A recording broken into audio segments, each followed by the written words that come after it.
Daman police પર લાગ્યો છે તોડ કરવાનો આરોપ। 3 પર્યટકો પાસેથી દમણ પોલીસે તોડ કર્યો હોવાનો આરોપ લાગ્યો છે। એક પીએસઆઈ સહિત 8 પોલીસ કર્મચારી સામે ગુનો નોંધાયો છે।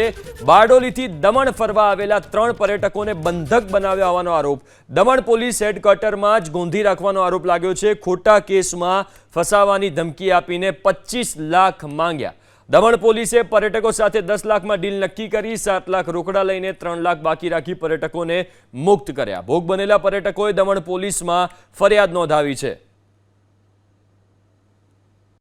25/8 की रात्रि में पुलिस कंट्रोल रूम से ये कड़ैया पुलिस थाने में हमें एक किडनैपिंग और रैंसम की जो कॉल है वो सूचना हमें प्राप्त हुई कि कुछ व्यक्तियों का अपहरण कर लिया गया और उनसे 10 लाख रुपए की जो है वो मांग की जा रही है। तो तुरंत ही जो हमारी पुलिस टीम है, हमारा पीसीआर व्हीकल है, वहाँ पे मौके पर पहुंचा और जो ये 3 भाई लोग थे उनको हमने सुरक्षित हम थाने में उनको लाया गया।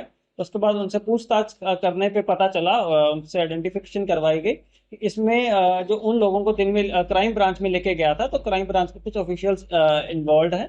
उनके उसके बाद आइडेंटिफिकेशन के बाद में तुरंत ही हमने इसमें एफआईआर दर्ज करी।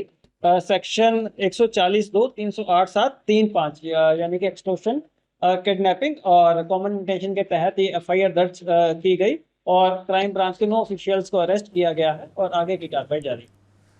संवाददाता ब्रिजेश વધુ વિગતો સાથે જોડાયા છે।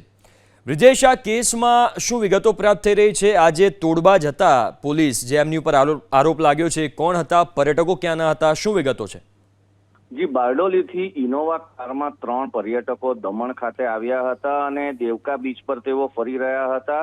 ત્યારબાદ તેઓ એક ફાર્મ હાઉસ શોધી રહ્યા હતા અને એ ફાર્મ હાઉસ તેઓનું નક્કી થઈ જતા તેઓએ એક વાઇન શોપમાંથી બિયર અને બ્રીઝરની બોટલ ના જે આખો જથ્થો છે એ લીધો હતો અને લઈને એ લોકો થોડુંક જ આગળ ગયા એટલે સ્કૂટર ઉપર સાદા વેશમાં આવેલા વ્યક્તિઓએ તેને રોકીને તેઓ પોલીસ છે એમ બતાવીને જણાવ્યું હતું કે તમે આવી રીતે દારૂનો જથ્થો ન લઈ જઈ શકો।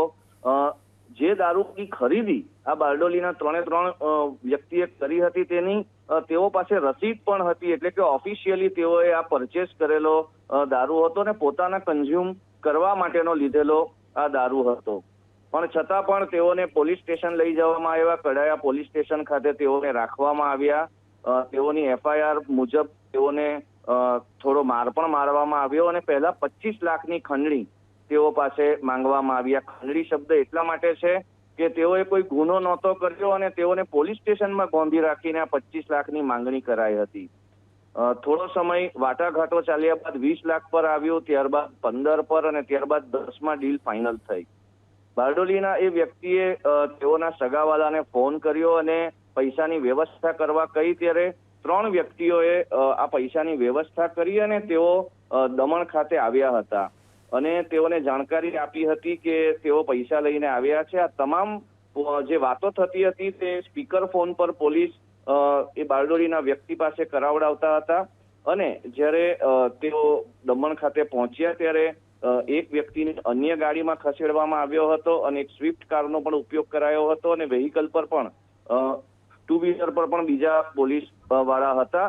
જ્યારે તેઓ જે જગ્યા પર પહોંચ્યા ત્યારે પોલીસે કહ્યું કે જ્યાં સુધી હું વિકીને જોઉં નહીં ત્યાં સુધી હું સીધા પૈસા આપીશ નહીં અને ત્યારબાદ તેની સામે એને મૂકવામાં આવ્યો અને ત્યારબાદ જ્યારે આ વ્યક્તિઓ આવ્યા હતા ત્યારે ભીમસી નામના એક વ્યક્તિએ જે પોલીસનો નંબર છે તેના પર ફોન કરી દીધો હતો અને જ્યારે પૈસા આપી દીધા બાદ તેઓ ત્યાંથી છૂટા પડ્યા એટલે તુરંત ત્યાં પોલીસ આવી ગઈ હતી અને તેઓને આખી હકીકત જણાવતા તુરંત જ પોલીસ એક્શન મોડમાં આવી હતી અને કડાયા પોલીસ સ્ટેશન ખાતે પહોંચી ગઈ હતી।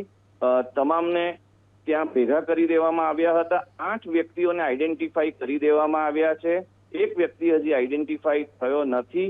આની અંદર એક પીએસઆઈ પણ મોજૂદ છે। આખા જે કાવતરું રચાયું હતું તેની અંદર 7 લાખ રૂપિયાની ખંડણી તેઓએ માંગી હતી અને 120, 140B અને એવા જે અન્ય જે કલમો છે તે અંતર્ગત તેઓ પર ગુનો નોંધાયો છે।